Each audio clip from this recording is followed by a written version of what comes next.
Moi, je trouve que dans une école, c'est très important qu'il y ait la personnalisation des cours.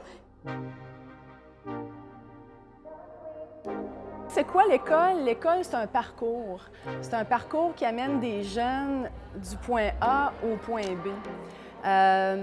Et le point B, c'est de les amener à être prêts à faire face à leur vie d'adulte.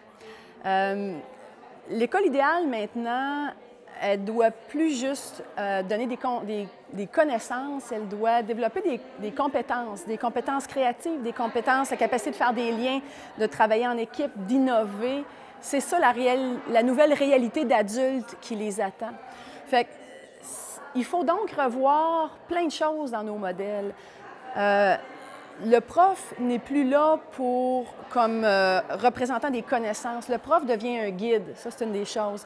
Les environnements, on ne peut plus avoir des jeunes qui sont assis et qui écoutent. Ça prend des lieux qui permettent de faire des liens, de mélanger, de s'amuser.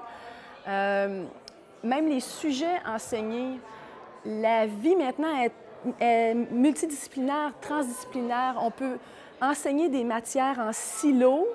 Ça ne correspond plus à ce qui attend les jeunes comme adultes demain. Alors, l'école doit revoir aussi les sujets qui sont enseignés et la façon de les enseigner.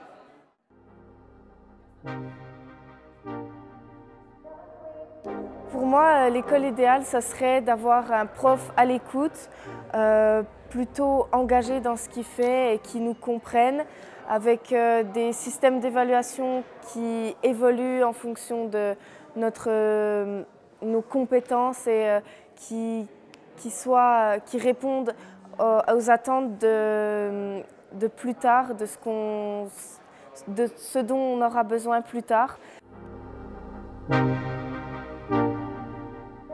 Donc, école idéale, à mon sens, pour arriver à plus d'interdisciplinarité puis de ludifier le tout pour que ce soit plaisant, pour développer la curiosité de façon plaisante, je pense qu'il faut un cadre plus souple, c'est-à-dire un prof qui est un guide, qui va tenir compte évidemment d'une diversité dans ces jeunes, puis qui va être flexible dans les approches qu'il va offrir, puis de dire, bon, bien, OK, moi, je vous guide là-dedans, vous créez quelque chose ensemble, et je vous guide là-dedans, je vous oriente vers des repères, donc beaucoup plus souple, casser le cadre des matières en vase clos, puis de dire, on fait vraiment des travaux plus interdisciplinaires, à mon sens.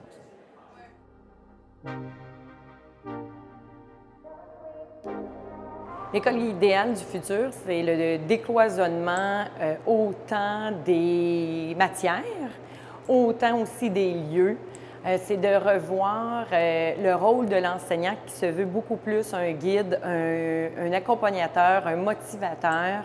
C'est de revoir aussi avec l'équipe école les niveaux des talents, de découvrir les talents des élèves, donc d'être plusieurs enseignants qui gravitent autour de groupes d'élèves pour justement travailler sur les savoirs essentiels de base en les bonifiant, découvrir les talents. Nos jeunes ont maintenant comme outil de référence les objets technologiques. Donc, ils vont chercher eux-mêmes leurs connaissances. Donc, c'est à nous à les accompagner en utilisant la différenciation. Autant enseigner à l'extérieur, dans la cour d'école, c'est un lieu d'apprentissage. Et oublier le concept de la classe 4 murs, pupitre, chaise. C'est vraiment d'avoir cette ouverture d'esprit-là, d'avoir cette connaissance-là de la différenciation chez nos jeunes.